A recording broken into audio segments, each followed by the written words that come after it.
ar, telescópio de número 145. Estamos juntos pela 145ª vez. Mais uma vez com todos vocês. Boa tarde, Rodrigo Quintan, que nos recebe na sua casa. Boa tarde, Hernani. Bom dia para todos. Boa noite para todos. Sejam bem-vindos à minha casa. Esse programa vai ser difícil.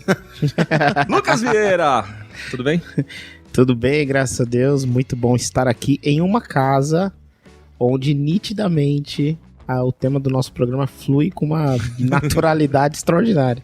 Onde tem 3 crianças aqui. Ah, tá. Casa fértil. Uma casa fértil. O dia 6/9 é popularmente comemorado como Dia do Sexo. A sugestiva data celebra esse que parece ser o tema central da nossa cultura. Nossas relações, conversas, debates, comércio parecem ter sempre o sexo como temática central ou adjacente. Mas será que na igreja temos tratado esse tema da forma correta?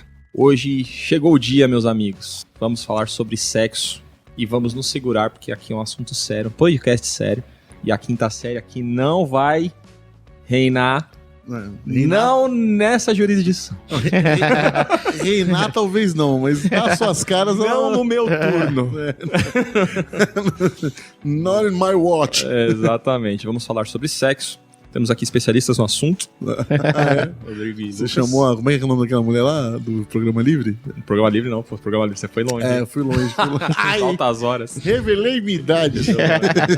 Vamos falar sobre sexo, um assunto que talvez tenha demorado, talvez a gente tenha tratado como forma secundária em outros temas, mas porque, de fato, na igreja parece que ele não rola com a mesma naturalidade com que ele rola em todos os outros ambientes, né? O sexo está sempre presente aí na nossa vida e somos instigados ao assunto, bombardeados sobre ele o tempo todo, porque parece que o mundo, não a igreja, o mundo abraçou a temática de uma maneira bastante entusiasmada, né? Porque é um assunto realmente muito bom, é uma coisa muito boa. É um assunto muito gostoso. Muito importante também de se entender, né? A igreja não tratou o sexo de uma maneira negativa ao longo do tempo, e por isso a gente tem esse receio de tratar de um assunto que é natural e inerente a todo mundo? Eu concordo, eu acho que sim, logo de cara, mas é engraçado perceber que às vezes a gente pensa assim, que a igreja ou a fé cristã, ela meio que joga um balde de água fria no tema sexo. Mas ao longo da história, não foi a igreja ou a fé cristã que começou a tratar o sexo de forma pessimista. Tem 2 correntes filosóficas que começaram lá no inicinho da história da igreja, começaram até um pouco antes ali do movimento do cristianismo, de Cristo surgir na história, etc., que eles já começavam a dar os seus sinais de que o sexo talvez não fosse assim uma coisa tão virtuosa. Ninguém nunca negou que o sexo é algo prazeroso, mas olhavam para o sexo não como algo virtuoso. O primeiro deles foi o estoicismo. O estoicismo, ele acreditava que tudo aquilo que tem a ver com as pulsões da vida, as paixões, esse campo da coisa que acontece, que você não tem muito controle, não tem muito domínio, não é racional, isso não é bom. Tem um filósofo do estoicismo que é o Sêneca, ele chegava a dizer sobre o sexo que é ruim você amar até a sua mulher demasiadamente. Porque se você fizesse isso, você poderia se perder nessa loucura que é a paixão e amá-la como se ela fosse uma adúltera. E nessa loucura...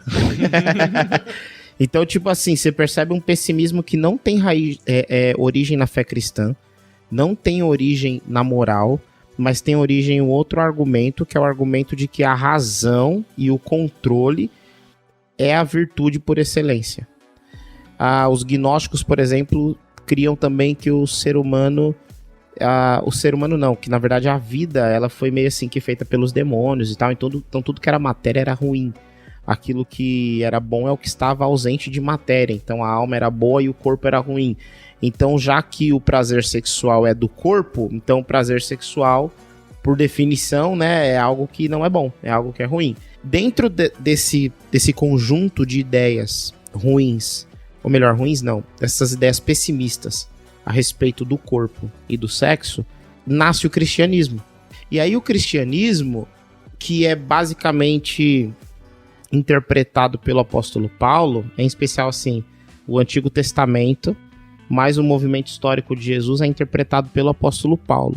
E o apóstolo Paulo, ele começa a falar muito de carne, de carnalidade, dentro desse movimento de que os impulsos são ruins, a carne é algo ruim. O próprio Platão dizia isso, né, que o corpo, ele é um prisioneiro da alma, e a melhor coisa que pode acontecer com você é morrer, para que finalmente sua alma seja liberta. É dentro desse movimento que as cartas de Paulo falando a respeito da carne são interpretadas. E aí, quando dentro de um movimento assim, você lê o termo carne, e a Bíblia usa dois termos para falar de carne, um é sarx, o outro é soma, você nitidamente conecta a ideia de carne ou de carnalidade ao corpo. Ou seja, é algo ruim. O sexo como algo ruim. Os pais da igreja começaram, inclusive, a interpretar a Bíblia dizendo que o sexo era algo ruim. O cristianismo, em especial na época do catolicismo, Então, é isso que foi veemente em dizer que o sexo era algo ruim. Eu ia te perguntar isso, já que você tá bem afiado aí, né? Puxando os filósofos, né? Isso tá legal. Aqui tem referência. Tá, o cara fez dever de casa, eu ia te perguntar isso. Porque eu não me lembro também, mas assim, essa ideia do sexo ser algo ruim foi atrelada no cristianismo muito tempo por causa do pecado original. Ele chamava de pecado original o sexo, né? Então, isso atravessou muitos anos, né? Dentro da igreja católica, né? Chamando o pecado original do próprio sexo. Que isso foi sendo desconstruído depois, muitos anos depois. Então, e isso acabou atrelando o sexo a uma coisa profana, uma coisa pagã, inclusive, né? Algumas religiões pagãs usavam do sexo como comunicação com deuses, né? Usavam o sexo de forma cultica, né? Forma cultica, ritualística, né? Inclusive é o contexto que Paulo tá falando, muitas das coisas que ele fala sobre sexo nesse contexto. Por conta da sexualidade cultural. Isso, porque, por exemplo, Corinto, que é uma cidade que ele fala muito sobre essa questão, é uma cidade portuária de muito movimento e tinha muita questão do paganismo muito forte, né? E lá tinha os oráculos que eram as mulheres, né? Que raspavam suas cabeças. Templo de Diana. Raspavam suas cabeças. É Diana? Tô falando besteira. Não, é isso mesmo. Vou gastar meu conhecimento e falar merda. Olha aí. Não, fui preciso. E eles usavam as mulheres como oráculos, né? Que era uma forma de conversar com Deus e tinha um ritual de sexo, né? Na época com elas, né? E Paulo até fala que as mulheres que se convertiam ao cristianismo e não cortassem seus cabelos justamente por isso, para que elas não se parecessem ou não se confundissem ainda. Uma mulher que era um ex-oráculo, por exemplo, se converteu ao cristianismo, não corta mais o seu cabelo, deixa que ele cresça, para que ele seja o seu véu que se diferencie das outras mulheres, para que as pessoas saibam que você já não vive mais aquela vida. Então era muito mais um contexto de que havia essa coisa de serem consideradas prostitutas, né, ritualísticas, né, porque elas acabavam transando com todos os sacerdotes lá da época. Então o sexo tinha essa coisa no paganismo, enquanto no cristianismo era sempre visto como algo... não que Paulo vai falar sobre isso, que o sexo é isso, né? Pelo contrário, ele até fala, se você não consegue se segurar, né? Se você não dá conta de... Não, mas aí até uma fala, que o Paulo, a gente gosta de Paulo, passa um pano, mas tem umas paradas que dá margem, né, pra esse tipo de interpretação, né? Dá. Porque ele fala, melhor... Que não se case. O ótimo é o celibato. Antes todo mundo fosse celibatário. Mas como vocês não conseguem, fogosos, se casa. Não... tipo assim, um mal menor. A sexualidade é um mal menor, né? Porque dá pra essa interpretação também. Tipo... E foi assim que a Igreja Católica interpretou por muitos anos. Que, tipo assim, quem é o celibatário? São os caras que atingiram um patamar espiritual que banca a ausência do sexo. Exato. E quando você não atinge esse patamar e você não banca... Você não está nesse nível de espiritualidade. Você não está nesse nível. Você é escravo da carne. Aí você tem que... Aí o que você faz? Você casa. Mas aí você já meio que assim, que fica com aquele característico de ser um crente assim, mais ou menos assim. Mas a minha pergunta, voltando a minha pergunta pro Lucas é exatamente essa. Os movimentos filosóficos que você citou, eles não se baseavam também na interpretação da narrativa de Gênesis, por exemplo, que a Igreja Católica fez por muitos anos? Então, o estoicismo e o gnosticismo não. Eles estavam muito mais amparados, em especial, por exemplo, o gnosticismo, nas ideias de Platão, que via já o corpo com muito pessimismo. E o estoicismo não tinha nada a ver com religião, não tinha nada a ver com fé. Os caras, eles tinham essa crença de que o controle absoluto de si mesmo era, tanto das emoções, quanto das pulsões, quanto do prazer, era a virtude em si por excelência. Agora, quando você vai interpretar, por exemplo, os pais da igreja, aí eles já são eles já são pessimistas a partir também dessas ideias, dessa influência de que talvez no Gênesis estava Gênesis... enviesada, né? Sim. É isso, existe uma influência cultural do tempo na interpretação dos caras que fundaram o pensamento da igreja. Muito forte, porque nenhuma leitura dá para ser feita no vácuo. É claro que seria muita arrogância chegar aqui e dizer, o Agostinho errou, na verdade é isso e tal. A gente aqui não pode... a gente abraça Agostinho. Mas o Agostinho, quando ele interpreta a Bíblia, ele interpreta muito influenciado, por exemplo, pelo neoplatonismo. E todo o pessimismo dele em relação ao sexo tinha muito a ver com essa visão platônica sobre o corpo e a interpretação de ambas palavras de Paulo, de soma e sarx, muito vinculadas à ideia de corpo, de matéria. Mas a palavra sarx, por exemplo, ela está muito mais próxima de natureza pecaminosa. Depois o Agostinho, inclusive, ele vai escrever muita coisa sobre isso, que sarx é natureza pecaminosa. Tanto o corpo quanto o espírito contém natureza pecaminosa. Mas até a gente chegar nisso, muita coisa foi dita, muita coisa aconteceu, etc. Cara, eu tava lendo uma teóloga, eu não vou lembrar o nome dela agora, já eu lembro, que ela escreveu Eunucos pelo Reino de Deus, e essa teóloga, ela começa a dizer assim, que o absurdo foi tão grande, assim, de falar sobre sexo ao longo da história da igreja, que até pouco tempo atrás, pouco tempo historicamente, né, até 200, 300 anos atrás, estava sendo discutido o seguinte: até onde um homem ele poderia se relacionar com a sua esposa no próprio ambiente do casamento sem pecar no ato sexual. Então, por exemplo, o cara ele podia quase chegar ao orgasmo, mas aí quando tivesse para chegar ele tinha que se segurar, porque ali era um prazer desmedido e aquilo era impuro e coisa assim, era uma paixão muito avassaladora e tal. Então, de fato, esse é um tabu, mas o que eu queria registrar com essa fala inicial, que já tá muito longa, é só que assim, isso não é só um tabu pro cristianismo. Uhum. A questão do sexo foi um tabu também para as filosofias gregas, em especial por conta do pessimismo em relação ao corpo e por conta do pessimismo em relação a essa paixão desmedida, esse prazer desmedido. E o cristianismo, ele não vai tanto nessa linha do prazer desmedido, etc., mas ele vai confrontar a ideia de qual é o lugar do sexo. O sexo, ele tem lugar na busca pelo prazer, ou o sexo, o lugar dele é a busca pela procriação. Então você pode fazer sexo por prazer sem procriar? Isso é divino? Isso é aceitável aos olhos de Deus? Alguma coisa assim? E esse lado mais moral de entender qual é o lugar existencial como casamento. Então o cristianismo ele vai abordar mais essas outras frentes, assim. Eu acho que, se a gente observar, muito dos traumas gerados pela igreja, historicamente e hoje, estão relacionados a essa dificuldade de lidar com um tema de maneira não natural, né? É sempre desconfortável, a igreja parece que está sempre tratando de uma coisa realmente suja, perigosa, suja, né? E a gente não consegue lidar com ele de uma maneira saudável, e eu acho que isso aí, quantos traumas não geram, porque é um tema que a gente, eu acho que socialmente, a sociedade como um todo tem esse constrangimento, mas que ele está sendo superado e que às vezes isso estimula que ele ocupe um lugar não saudável. Né? Porque eu também não acho que ele está num lugar saudável dentro da sociedade no geral. Assim, eu acho que o lance é o seguinte, existe uma linha tênue também entre a liberdade para se falar sobre o sexo e se tratar os assuntos que devem ser tratados e a falta de pudor, né? Que é quando você fala sobre algo que é privado, íntimo, de maneira também displicente. Né? E aí a gente trata isso de maneira banal, joga num campo da banalidade. Sai de uma vala e entra na outra. Exatamente. E isso é uma coisa que a igreja teria que saber lidar com isso de vanguarda, como movimento de vanguarda. Porque a gente aqui que começa a estudar, por exemplo, no Gênesis, quando surgiu o pudor, quando surgiu a vergonha, quando nos percebemos nus e tapamos nossas vergonhas e isso foi transformado em algo que é fruto do pecado. A gente começa a ter medo de falar sobre a nossa nudez quando o pecado entra no mundo, né? Então, o pecado original nunca foi o sexo, mas o pecado original faz do sexo algo sujo, né? Faz do sexo algo corrompido, faz do sexo algo que nos envergonha de alguma forma.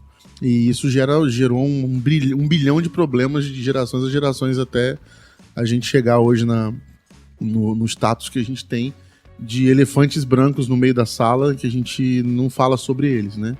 Problemas de sexualidade infinitos, né? Que são até antigos para a sociedade, são tratados na sociedade com mais franqueza, mais maturidade do que é falado na igreja. Se você vai numa reunião, por exemplo, com pais de adolescentes, e você usa as palavras de termo sexual, você já causa um espanto e um escândalo para as pessoas, porque é como se a gente não pudesse usar esses termos, não pudesse falar. Não nesse ambiente de santidade. Exatamente. Né? Porque assim, as pessoas como falam, se houvesse todo mundo fala, mas daí todo você mundo tá fala. ambiente, falar aquilo mas parece que poxa, suja o lugar. um sacerdote, né? Falar um pastor. Na igreja. Falar isso na igreja, num lugar como se a gente estivesse falando sobre algo imundo. Uhum. E o conceito de que entendermos que Deus criou o sexo, Deus fez o sexo, né? Deus que colocou no nosso corpo terminologias de prazer, né? E que isso vem de Deus e não do diabo, é uma coisa que começa a quebrar alguns paradigmas para que a gente consiga falar disso de maneira mais clara, né? Porque senão a gente vai continuar perpetuando gerações que aprendem sobre sexo na escola e não com as professoras. Com os amigos, com os colegas. Na escola e na pornografia em especial. Não, é isso que eu tô falando. Na escola eu tô dizendo com os amigos, os colegas, que gera o quê? Que é pornografia, né? Todo mundo Chega vai no ter celular, contato com isso, né? Exatamente. Que seja num ambiente saudável, todo mundo, seguro, mas se a pessoa não tiver nesse meio, ela vai ter. Todo mundo tem. Exatamente. Não tem como você deixar a pessoa asséptica a essa influência sexual, porque como você falou no início, o mundo gira em torno do sexo, né? Que é o êxtase natural. Né? O êxtase natural é o prazer natural que a gente pode ter sem ser preso por isso, a menos que você use do sexo como violência também, né? Mas a gente vai cair nesse discurso ridículo de sacralidade, de santidade em relação ao sexo e não vai tratar das coisas que precisa. E a gente vai gerar gerações frustradas, cheias de problemas, homens já formados, casados, que carregam problemáticas na sua sexualidade de antes, né? De muito antes. Então, quantos homens são viciados em pornografia, né? Quantos homens da nossa geração aqui, dessa mesa aqui, não tiveram contato com pornografia? Talvez a minoria. A maioria teve. Todos nós, a grande maioria, eu posso falar na casa dos 90% pra cima. Porra, 90? 99. Então. Teve contato com pornografia, né? Teve contato com revista de mulher pelada, assistiu programa da Cine Privé. Cine Privé. Assistindo no Multi. Sexta Sexy. Todo homem teve esse contato. E o pior é que isso vai se agravando, porque hoje, por exemplo, não só os homens, mas as mulheres estão consumindo, né? As meninas e as mulheres estão consumindo pornografia. Nós já somos o país que tem mais mulheres que consomem pornografia no mundo. Então, é preocupante, porque a gente não fala de assuntos como esse, que deveria ser falado, por exemplo.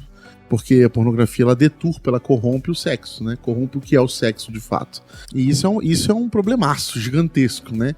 Que as pessoas acham que isso é um problema da adolescência, né? Isso é um problema que acaba com a nossa experiência sexual e a nossa sexualidade saudável pro resto da vida, né? E é aquele velho ditado, a gente enxergando isso que você tá falando, a gente corre o risco de jogar o bebê fora junto com a água do banho, né?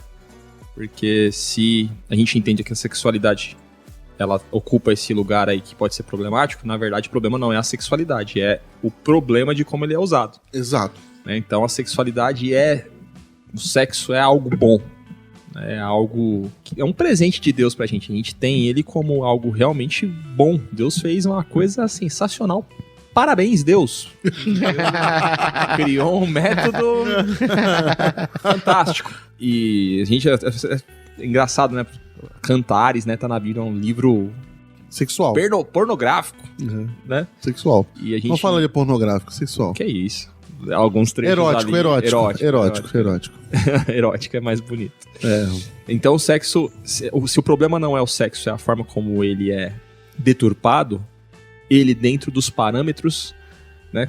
Como diria o profeta Tio Ben, com grandes poderes vem grandes responsabilidades. O problema é essa deturpação gera um problema do tamanho que é a beleza do sexo. Então qual que é o lugar saudável que a gente enxerga? Porque existe, antes de falar da problemática, vamos falar da solucionática.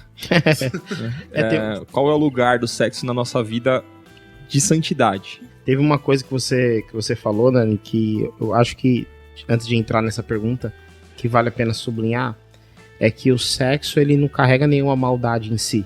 A gente tá falando aqui de pecado original agora há pouco. Tem o livro que inclusive a gente leu junto do C.S. Lewis, né? Ele fala a respeito de como que o ser humano ele precisa necessariamente de algo bom para perverter. Justamente nisso consiste a perversão humana, de pegar algo bom, buscar isso de forma pervertida.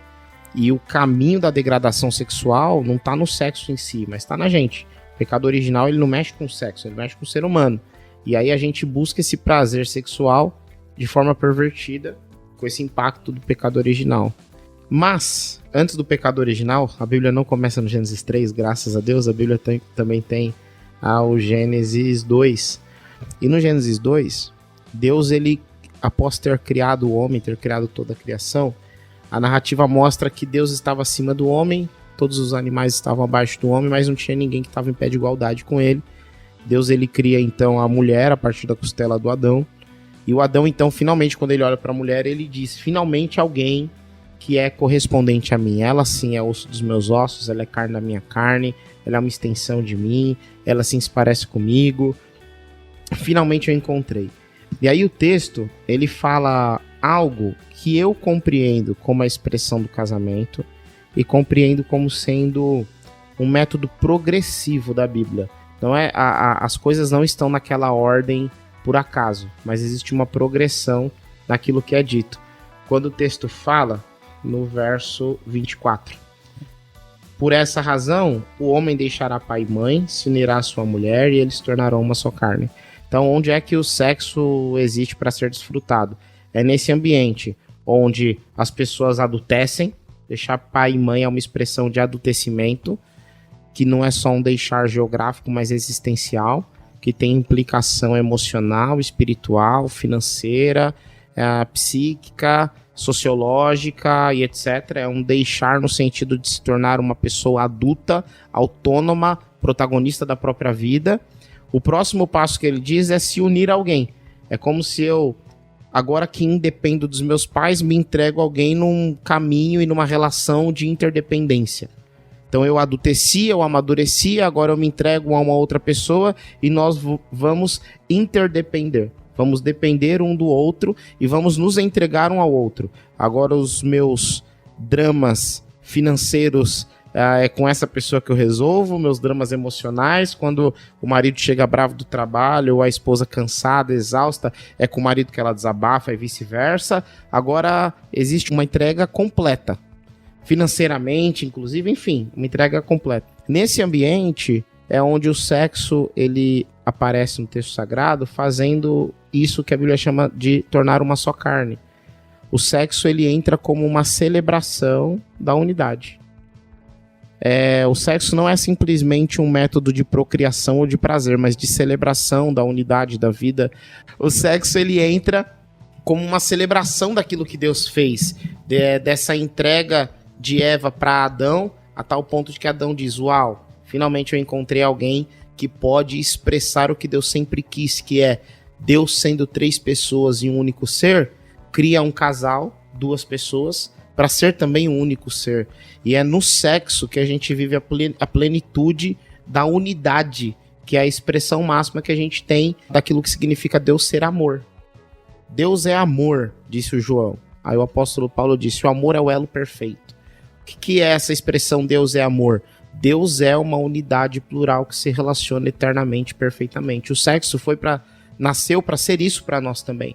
Essa expressão máxima da Trindade manifesta na vida humana e nesse ato de celebração, de beleza e de graça.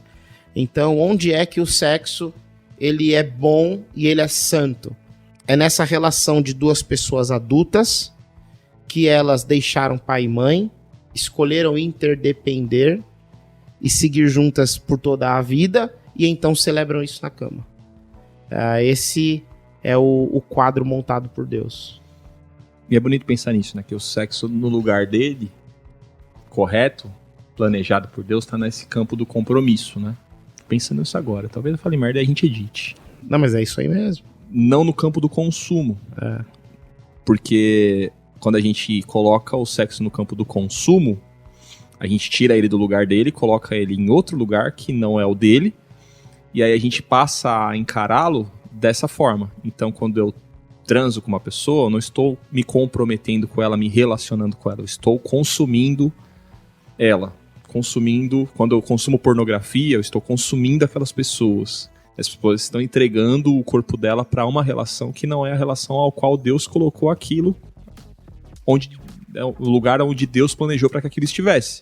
Então, se ele é uma celebração de compromisso, uma excelente celebração, quando ele vai pro campo do consumo...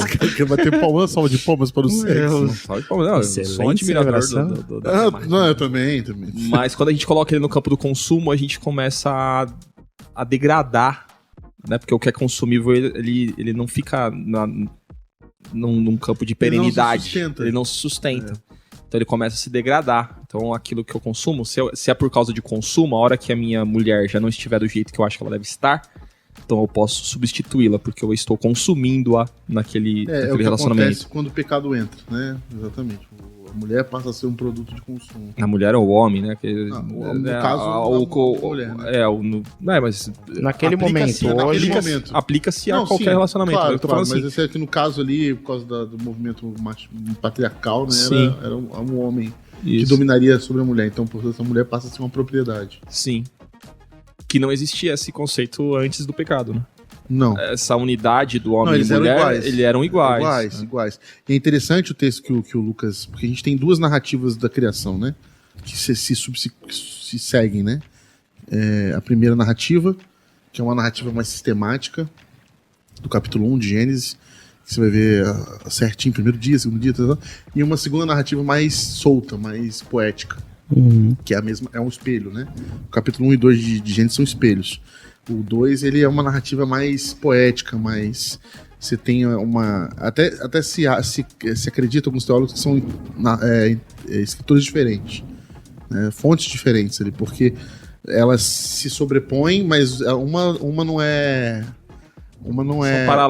São paralelos mostram momentos diferentes da mesma situação. Porque, por exemplo, na narrativa do capítulo 2, o homem logo é criado.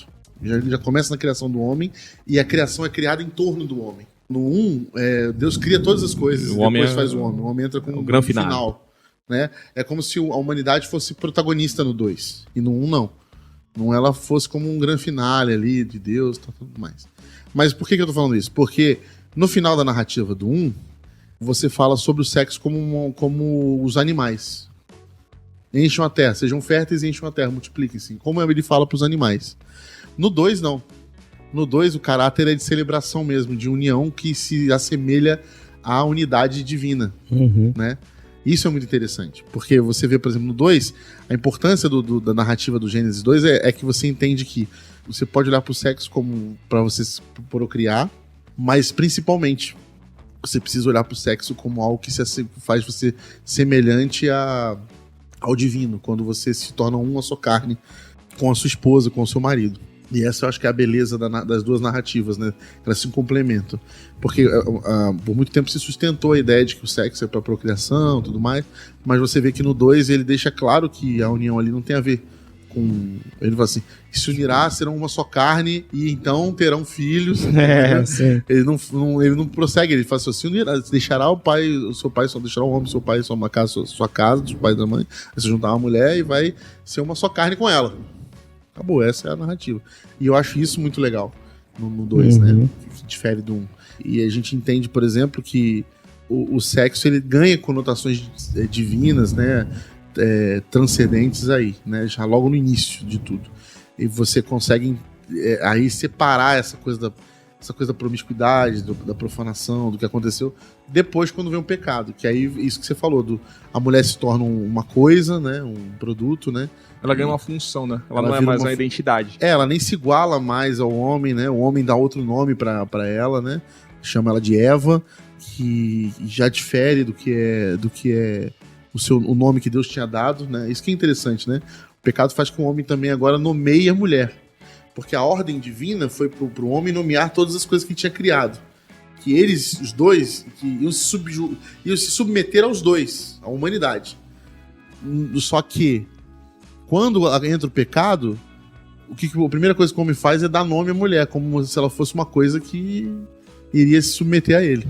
Porque afinal Deus mandou que ele desse nome a todas as coisas que se submetessem a ele. Então a mulher precisa ter um nome também. Então ele transforma a mulher numa das coisas que foram criadas para satisfazer a si mesmo. Isso é muito interessante, né? Você vê que quando Deus dá a ordem, ele fala assim: todas essas coisas são para vocês. Comam, consumam, aproveitem, eles vão servir vocês. Isso aqui, sustentem essas coisas, né? Cuidem dessas coisas, sustentem isso aí que eu estou estudando, tal. Só que era uma ordem para o homem e para a mulher, certo? Quando o pecado entra, essa ordem se transforma a mulher numa das coisas listadas para o homem, né? E aí acontece o que Deus falou para a mulher, né? Tipo, ó, você será dominada pelo homem. Né? Então é o primeiro ato de domínio do homem aí, sobre isso. Essa semana eu tava ouvindo um Reels do Cacau, ele tava explicando isso, né? E aí ele usou Cacau, telescópio. E ele usou uma expressão que eu achei assim fantástica. Ele fala que o homem ali, ele rouba o status de humanidade da mulher. É como se o padrão de humanidade a partir de ali fosse o macho. Exatamente. Extraordinário. É muito bom. Que é o nome, né? O nome que Deus dá. Uhum. E ele dá um nome pra Eva que não foi... Deus não mandou ele dar um nome pra mulher, né? Mas ele dá.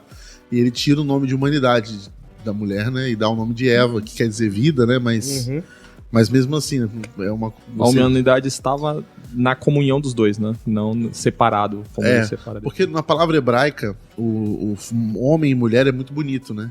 É Rish e Ishra. Que é Ishra, que saiu do homem, né? Mulher que saiu do homem.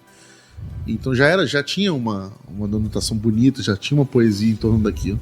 Quando você pega e taca um nome diferente de Adam, que é a humanidade, para Eva, né? Aí é justamente isso que o Cacau falou.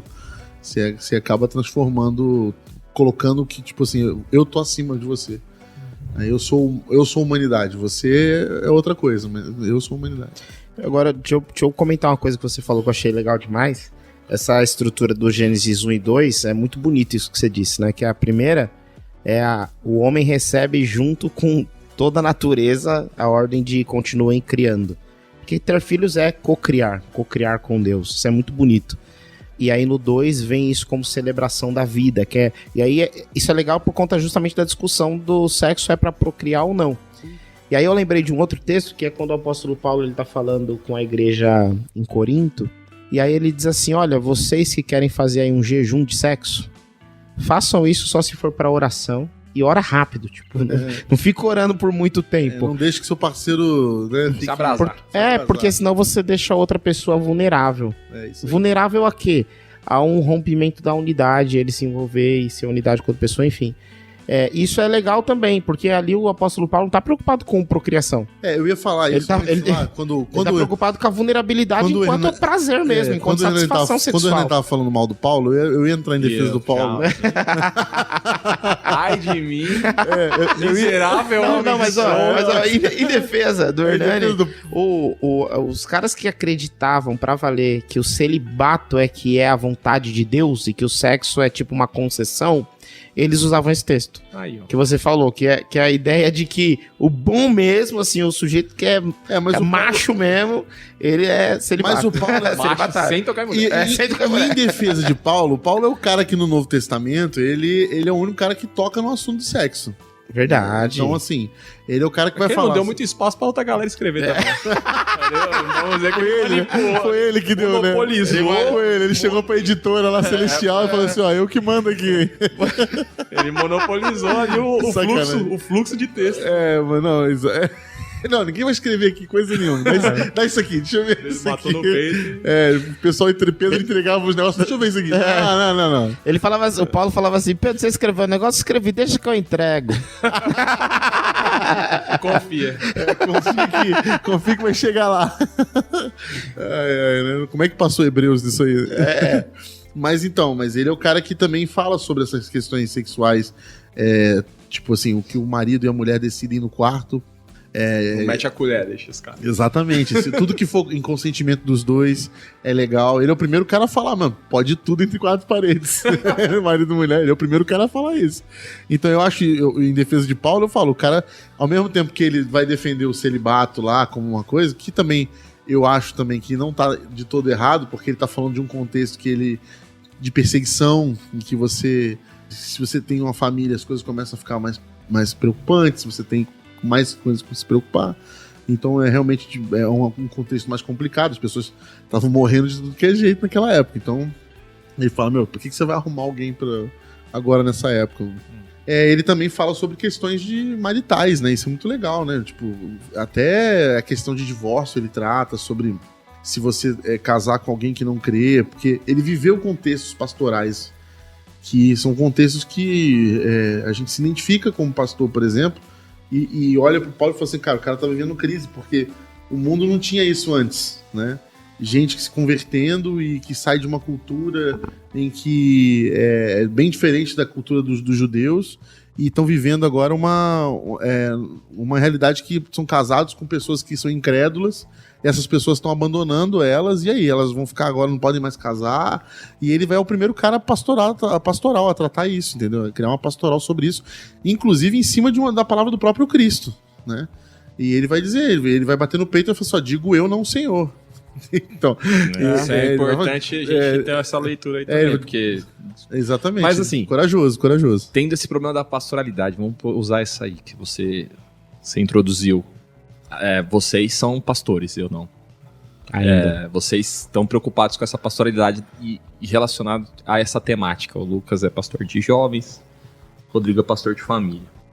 Uma temática que está sempre ali presente no gabinete.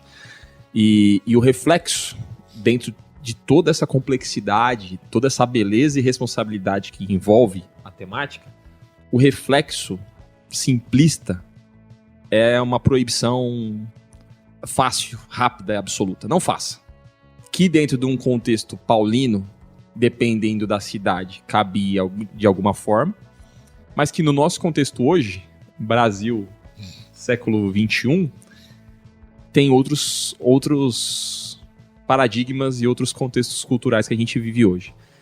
Qual que é a pastoralidade relacionada a isso? Quando vocês vão falar dessa beleza toda, pra molecada, por exemplo, que tá ali na ebulição dos hormônios, ou para divorciados, ou para pessoas que já estão numa idade mais madura, mas que não são casadas. Colocar o sexo nesse lugar, sendo que o mundo oferece uma leitura absolutamente oposta, que a sexualidade está em outro lugar, que você tem que ser feliz e tal. Qual que é a pastoralidade para vocês saudável hoje? É falar, é tudo isso aqui, mas tem tudo aquilo ali também. Eu fui pastor de famílias durante meia hora, assim, mais ou menos. Foi pouquíssimo tempo, né? Uma carreira meteórica, assim. E eu percebi uma coisa. E eu percebi uma coisa, que é muito mais fácil você falar de sexo para jovens do que para casados. Muito mais fácil. Então eu vou falar do contexto de jovem, que é onde eu tô hoje, depois o Rodrigo fala que é mais fácil. Depois deixa a parte mais difícil pro Rodrigo. Mas no contexto dos jovens, que são pessoas que ainda, em especial os adolescentes, ainda não estão viciados na pornografia, ainda não tiveram um monte de compromisso, de falta de compromisso, na verdade, sexual por aí, de relações, ainda não tiveram traumas relacionados a isso, ou parte deles, pelo menos, não tiveram. A orientação que eu tento dar é muito menos no campo da proibição e muito mais isso que eu acabei de falar aqui, que é, olha a grandiosidade do sexo. Olha como isso tem uma expressão muito profunda para a vida como um todo. O que você quer fazer com isso na tua vida? Você quer receber isso e praticar dessa forma que Deus criou para ser como uma celebração da unidade? Aí vou usar a sua palavra agora que eu achei muito boa, que é em relação a consumo, né? Ou você quer consumir sexo? Você quer ter o prazer pelo prazer do sexo? Eu penso, Nani, que isso parte de uma coisa anterior, que é como a gente vê Deus e como a gente se relaciona com Ele. Porque se eu vejo Deus como um sujeito que tem um livro de regras, que é a Bíblia, e se eu descumpro essas regras, ele vai me penalizar, eu olho para o sexo de um jeito. Se eu olho para Deus, como os textos que a gente acabou de ler aqui, como o autor da vida, autor de toda a criação, e ele sabe que o sexo ele é bendito e ele é bom, e ele sabe onde o sexo deve ser usado, qual é o lugar dele na vida, e se eu compreendo Deus com essa beleza, eu olho e falo assim, pai, onde é que eu vivo isso aqui? É uma outra abordagem. Uma me proíbe, a outra me mostra como eu torno isso ainda mais belo, ainda mais prazeroso, ainda melhor para minha vida, para que eu viva bem. Um caminho melhor. Não é, É um caminho uma melhor. proibição. É o caminho melhor, não é o caminho da punição. Então, quando eu converso com as pessoas, eu sempre vou por esse lado. Olha como isso aqui é bonito para esse lugar, olha como isso aqui é bonito para esse momento. Pode parecer que isso vai ser bom para você agora, mas creia em mim, não será. Creia em mim, se você começar a viver a sua sexualidade de forma pervertida, à torta e à direita agora, isso vai causar muitos danos à sua alma, que você não precisa disso. Você não precisa lidar com isso. Deus, ele quer guardar o teu coração, Deus quer guardar você disso. Então é esse caminho que eu faço, explicando o porquê, explicando os efeitos e etc. Que, mais uma vez, é um caminho muito mais fácil do que lidar com os casais. Os casais que ouviram a vida toda não pode, chega no casamento e você diz deve, e o cara fica, mas isso aqui é imoral, isso aqui não pode. E aí, para passar a bola pro Rodrigo, eu vou dar um exemplo de algo, de uma conversa que eu tive e aconteceu. Um senhor que havia traído a mulher, ele foi descoberto, a mulher descobriu que ele tinha traído ela e descobriu que não foi uma traição, era um quadro maior, assim. E aí ele foi conversar e tal, o que aconteceu? Ele falou, pastor, eu traí mesmo, mas eu não tinha como não trair. Eu, como assim você não tinha como não trair? O que aconteceu? E aí ele explicou, ele falou, eu amo sexo oral. Eu não podia passar a vida sem isso. Eu falei, mas e aí? Ele, e aí o que, pastor? Como é que eu ia pedir pra minha mulher fazer sexo oral em mim? Como é que eu ia falar pra minha mulher fazer sexo oral em mim? Por quê? Na cabeça dele... Meu Deus, vocês não sabem o que foi dito e foi editado aqui. Na cabeça dele... Sai na versão estendida. O sexo, ele tem um lugar de perversão. Ele já passou pelos traumas. Ele já ouviu os não pods. Ele já consumiu muita pornografia. E ele sabe, ou melhor, sabe não, ele crê que muito do sexo que ele viu, que ele aprendeu, que ele consumiu, não cabe para a relação da unidade, para a celebração do amor, mas é para uma relação promíscua. Essa parte do sexo é promíscua e tem que ser vivida em promiscuidade se eu for viver. O lar dele, a esposa dele com uma coisa. Exato. Então, quando a pessoa já está casada, ela vem com essas distorções já, o que torna muito mais difícil. E a gente precisa de um pastor de famílias para ensinar a gente sobre o que dizer. Concordo com o Lucas que falar sobre sexo com famílias é muito mais difícil.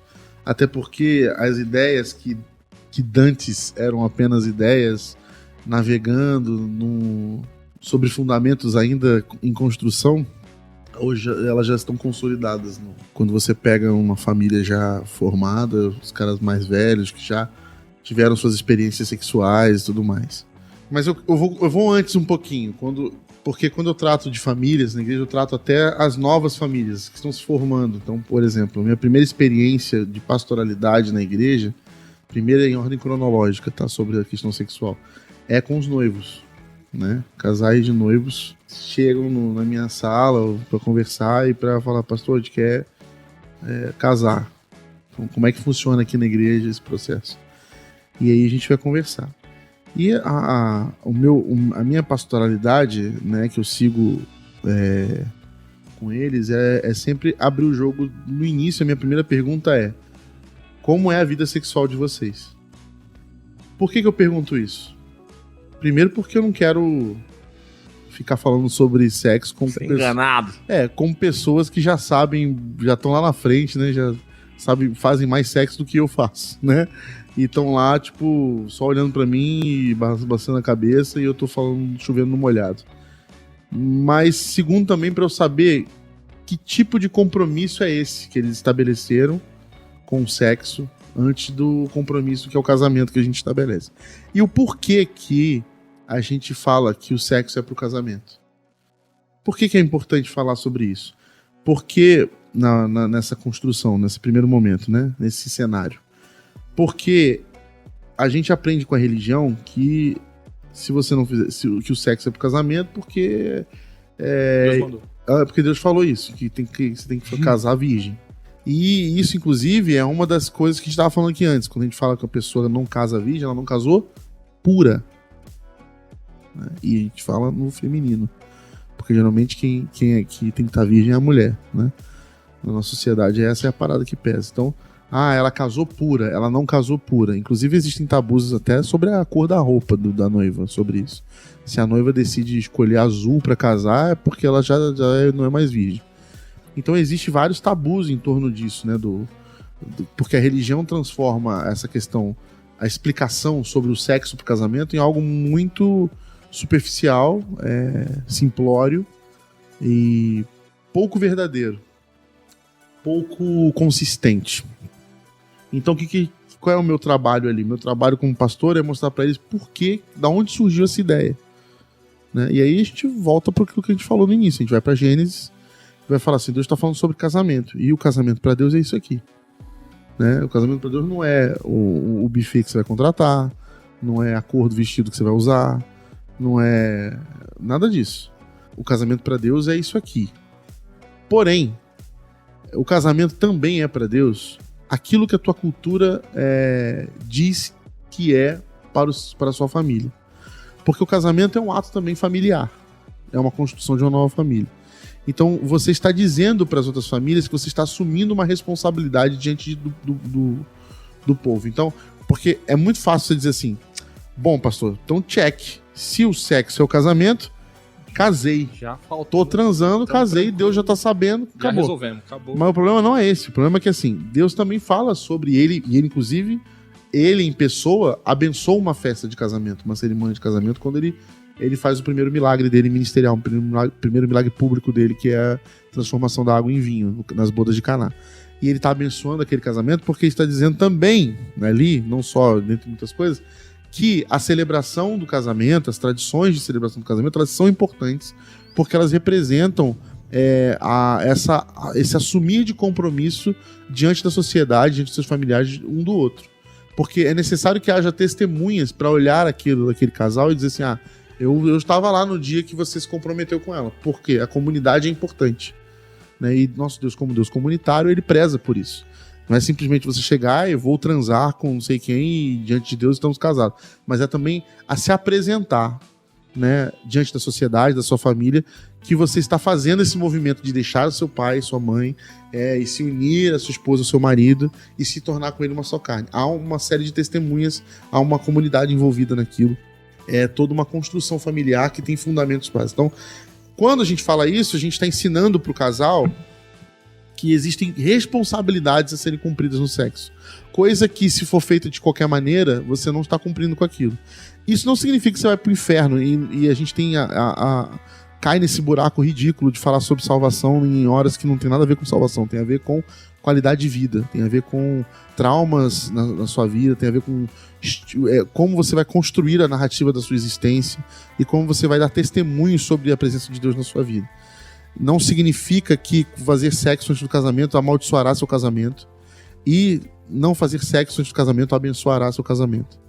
Nunca foi sobre esse tipo de garantia. Não há uma promessa sobre isso na Bíblia.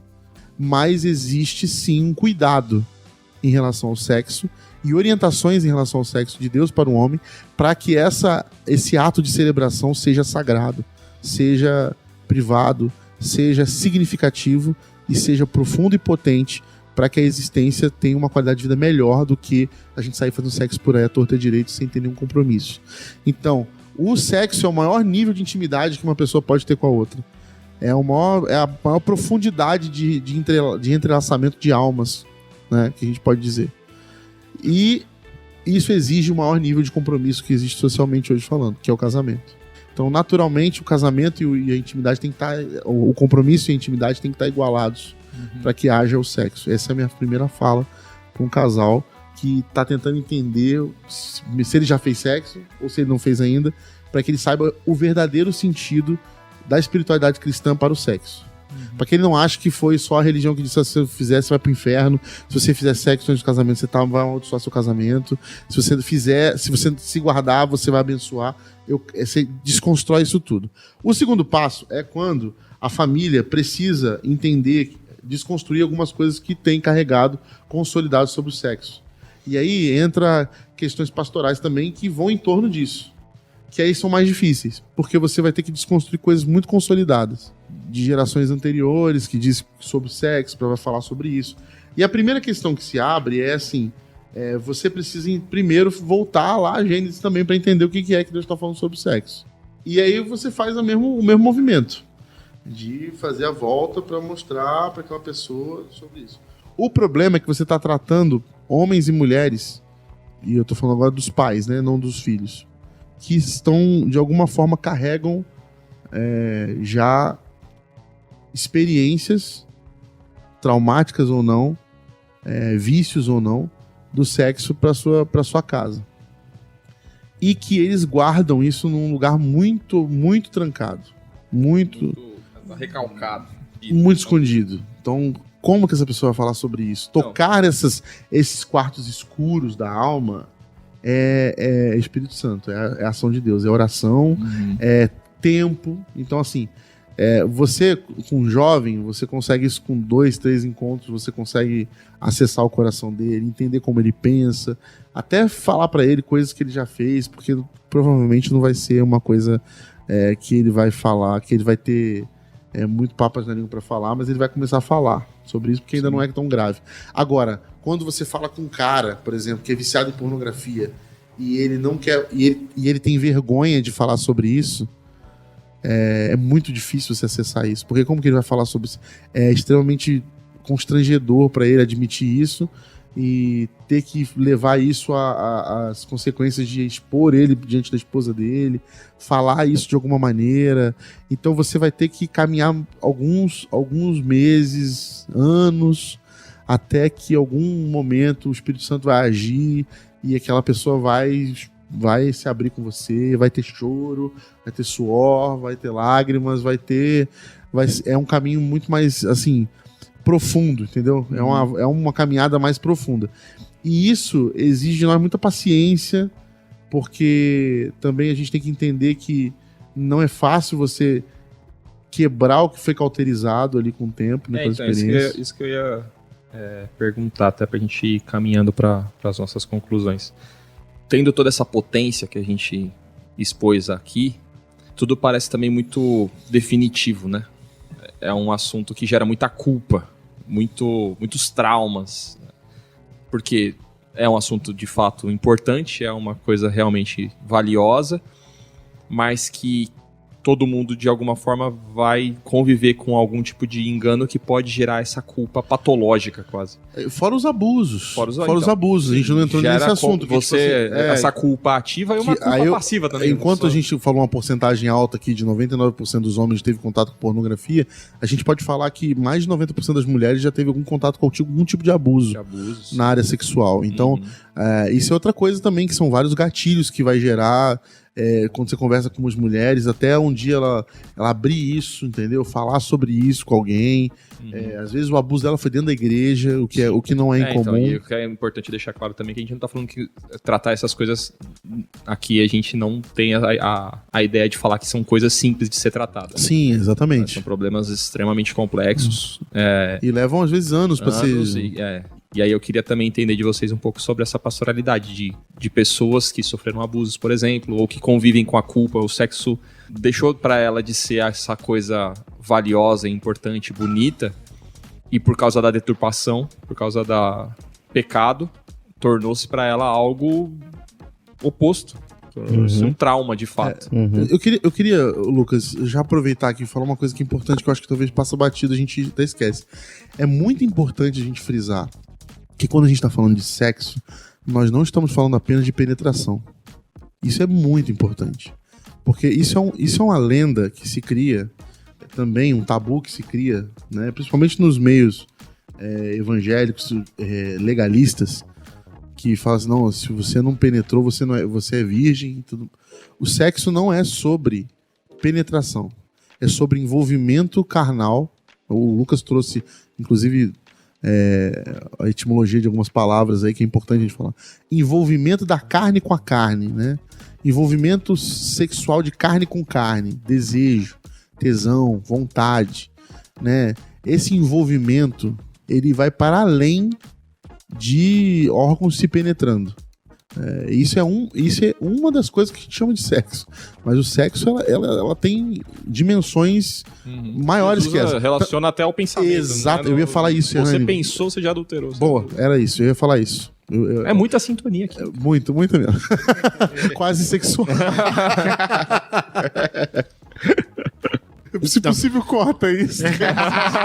Brincadeira, Jânio. Corta não. Pode deixar que tá bonito. Então, essa sua última fala, eu acho que eu gostaria de dizer duas coisas, né? A primeira delas a gente tá falando aqui muito sobre qual é o lugar do sexo, como se vive isso, etc.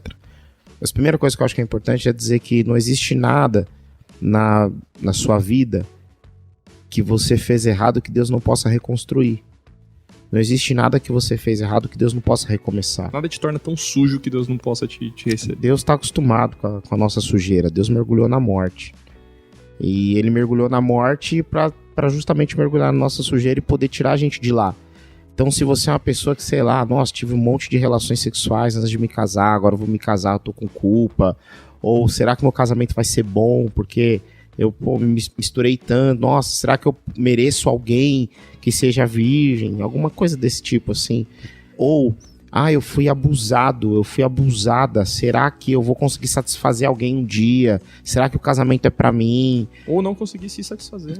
Não conseguir se satisfazer, é verdade. Quer fazer o outro satisfeito, mas não consegue se satisfazer. É verdade. Vê naquilo algo que macho quebrou ali, alguma coisa nela. Sim. E uma das coisas mais bonitas do Evangelho é que no poder da ressurreição, tudo aquilo que está morto, foi morto na tua vida, pode ressuscitar. Deus, ele pode doar vida àquilo que você está vivendo como se fosse morte. Deus pode restaurar, pode fazer ressurgir, pode santificar. Tem gente que acha que por alguma questão o corpo pode ter se tornado impuro. Deus pode santificar isso de novo, mudar a consciência. Então a primeira coisa que eu queria dizer é isso. A misericórdia, o perdão de Deus pode redimir a sua vida, transformar a tua vida, e você pode ter uma vida extraordinária, independente de tudo que você fez até aqui. A segunda coisa, agora falando especificamente do abuso, é quando uma pessoa é abusada, seja essa pessoa um menino ou uma menina, seja o abuso a forma que for, ela pode desenvolver 3 principais tipos de trauma. Tem outros, mas tem 3 que são principais. Um é o sexual em si, um trauma em relação à sexualidade, e que, por incrível que pareça, ele desenvolve menos pessoas que foram abusadas. Mas tem outros 2 que são mais drásticos. Um é o de acolhimento, é quando a pessoa é abusada e ela conta e ela não é acolhida como ela deveria ser acolhida.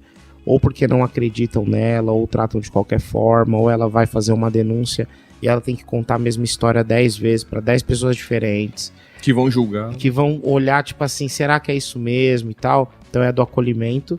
E essa pessoa, ela começa a se questionar se foi tudo isso mesmo, se ela não exagerou, enfim. E o terceiro trauma é o trauma da pessoa que vive o restante de toda a sua vida tentando compensar. É uma fala muito comum que eu ouço quando eu converso com alguém que foi abusado ou abusada é: pastor, eu me sinto um lixo. Porque é assim que a pessoa se sente sobre si mesma. Ela se sente impura. Isso é tão doido, cara, que a pessoa, ela por vezes, sei lá, ela vai estudar, ela estuda coisas que ela considera que sejam mais de pessoas impuras, rebeldes e tal. Ela vai se relacionar com pessoas, ela se relaciona assim, ela vai se vestir assim. Isso impacta toda a vida dela. E às vezes uma pessoa, quando é abusada na infância em especial, isso tudo fica no campo do inconsciente. Então ela nem sabe que ela tem um trauma sexual, ela nem sabe que ela tem um trauma de acolhimento, ela nem sabe que ela tem um trauma de compensação. E ela vem com tudo isso e ela conversa, etc. É claro que isso que eu tô falando, essa linguagem é uma linguagem da psicanálise, psicológica e da psicanálise. Então a primeira coisa que eu digo sempre para essas pessoas é: você precisa procurar ajuda terapêutica. A abordagem pastoral e o caminho pastoral é importantíssimo também no processo. Mas a primeira coisa é: procure um psicólogo. Porque você tem traumas que eu não sei lidar. Eu não vou saber te orientar. Às vezes a gente até sabe algum caminho e tal, mas fugir um pouco daquilo ali do script, você já não sabe, você pode causar mais mal que bem. Eu não sou psicólogo, os pastores, inclusive, têm que entender isso. Entenda, você, pastor, não é psicólogo. Inclusive, a terapia não é para desabafar, é para entender mesmo a complexidade do cérebro humano, das histórias, e atender a isso. Então, a primeira coisa é essa. A segunda é, a partir da identificação do trauma, como a gente, enquanto igreja, pode acolher essa pessoa no trauma que ela tem? Se a questão é de acolhimento, como é que a gente pode finalmente dar a escuta que essa pessoa sempre mereceu ter sobre o abuso e não teve? Como é que a gente pode finalmente dizer a essa pessoa: você não é um lixo, você é um filho amado de Deus, uma filha amada de Deus? Olha o que eu ouvi essa semana, tratando uma situação de abuso, inclusive. Uma menina falou assim pra mim, chorando: pastor, pra mim e pra Rafa, quando eu ouço alguém falar se derrama no colo de Deus, eu me arrepio de ponta a ponta, porque Deus é homem e homem abusa. Existe um caminho espiritual, religioso, pastoral para fazer? Claro que sim. A imagem de Deus foi desfigurada para ela, não por causa de Deus, mas por causa dos abusadores dela. Então existe um caminho. Agora, também existe um caminho terapêutico, etc. Então eu sugeriria esses dois olhares. Se cuida psicologicamente, vai para psicanálise, vai para terapia, enfim. E pastoralmente, o que a gente pode fazer espiritualmente em relação a esses traumas? Como é que a gente pode aliviar essa dor, esse dano, de forma que essa pessoa se sinta segura e acolhida no nosso meio, no meio comunitário que é a igreja? Eu concordo com o gênero e número grau do que o Lucas falou, e eu não quero me delongar, porque eu não quero estragar isso aí, porque eu acho que o que o Lucas falou é perfeito e eu sigo muito a ideia do que ele está falando e os conselhos que ele está dando. Mas talvez eu poderia acrescentar aqui, com a permissão do Lucas, se ele me permite, eu acrescentaria na fala dele o seguinte: procure fechar os ciclos. E por que eu estou dizendo isso? Porque às vezes a gente já falou com o pastor, a gente já se abriu com um líder espiritual nosso, um amigo espiritual, a gente desabafou daquilo, né? A gente falou com um psiquiatra, falou com um psicólogo, mas às vezes falta falar com algumas pessoas que precisam saber daquilo também. Às vezes o pai, a mãe, às vezes um familiar, que talvez seja o passo mais difícil. E isso vai talvez demandar muito tempo. E não tem problema, que demore o tempo que seja. Mas é importante que você fale, que você abra o jogo, que você exponha aquilo que aconteceu, fale aquilo que está no teu coração, entendeu? Para as pessoas que estão envolvidas, as pessoas que precisam saber, porque isso vai fechar ciclos no seu coração, vai fechar ciclos na sua vida, você vai se libertar disso. Isso não vai ser mais um fantasma na sua vida. Porque às vezes a gente acha que acabou, tá bom, eu já falei, mas não tá bom. Aquilo volta e meia te perturba de algum jeito, seja com algumas representações religiosas do divino, seja na casa com algumas piadas, seja com a presença inclusive do abusador, porque você não quis falar para não causar algum problema, porque geralmente os abusadores são pessoas próximas. Então você precisa falar, precisa dizer. E isso é muito triste, assim, às vezes vai ser doloroso demais, muito difícil. Vivi situações parecidas e sei que senti como que era perto, não na pele porque eu não fui eu o abusado, mas de muito perto, como é difícil se libertar disso. E como é doloroso, porque quando os abusadores são pessoas próximas. Mas o quanto é importante falar e quebrar o silêncio em relação a isso, para que haja realmente luz na casa. Quando Jesus entra na casa de Zaqueu, ele sabe que tem coisas erradas naquela casa. Ele sabe que Zaqueu tem quartos escuros trancados. E ele fala que ele vai jantar na casa de Zaqueu porque ele quer entrar na casa de Zaqueu, e ele sabia que entrando na casa de Zaqueu, ele traria luz para aquela casa. E os quartos seriam abertos e a escuridão seria afastada. E é o que acontece. Quando ele entra na casa de Zaqueu, Zaqueu entende a luz que entrou e ele entende que essa luz não pode conviver com mais trevas nenhuma. E aí Jesus vira para ele e fala assim: agora sim, Zaqueu, agora há salvação nessa casa. Então, o meu conselho para você é: feche os ciclos. Não se precipite. Leve o tempo que for. Tome a coragem. Mas salte o mais alto que você puder para poder conseguir alcançar essa liberdade que Deus está te oferecendo. O que fizeram com você foi uma violência. Você é vítima. Então, a vergonha é muito grande. Você vai precisar de ajuda para isso.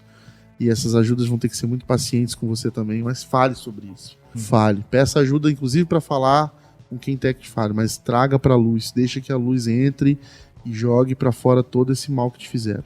porque, de fato, tudo que você vai construir na sua vida depois, em termos amorosos, porque o sexo, isso é um conselho também que eu dou pra galera, né, que tá aí, tá fazendo sexo, ou que não concorda com esse negócio de sexo, com compromisso e tal. Enfim, eu digo pra você o seguinte, sexo tem a ver com amor. Ele foi criado com muito amor, ele foi dado por nós e por amor. E o C.S. Lewis, no livro Quatro Amores, que é um dos livros que os também mais citados aqui, principalmente o Lucas cita muito, o C.S. Lewis vai escrever uma coisa muito bonita sobre o amor. Ele fala que amar é ser vulnerável. Quem ama se torna vulnerável. Então, o sexo ele nos torna vulneráveis, né? Todos nós nos tornamos vulneráveis quando nos entregamos. Por isso, há uma responsabilidade muito grande em torno disso. E a gente precisa manusear com muito cuidado isso é a questão sexual. E esse cuidado que nos motivou, que começamos falando de um problema que começou em Gênesis 3, e então tem bastante tempo, passou pela história da igreja, pelos estoicos e pelos gnósticos, e chegou na gente, a gente não ia, a proposta aí de nós resolver essa questão em 1 hora de podcast, mas é mostrar que existe um caminho de santidade saudável no sexo, e que existe essa corrupção que machucou tanta gente, que com certeza muita gente que está nos ouvindo ao longo do episódio foi na montanha-russa de emoções, de talvez pensar que a gente não sabe o que a gente está falando, porque não sabe da história dela, mas que a gente respeita essas histórias e que a gente está falando que existe um caminho saudável. Isso, boa. E que é estupidez tratar com simplismo temas complexos, né? Sim.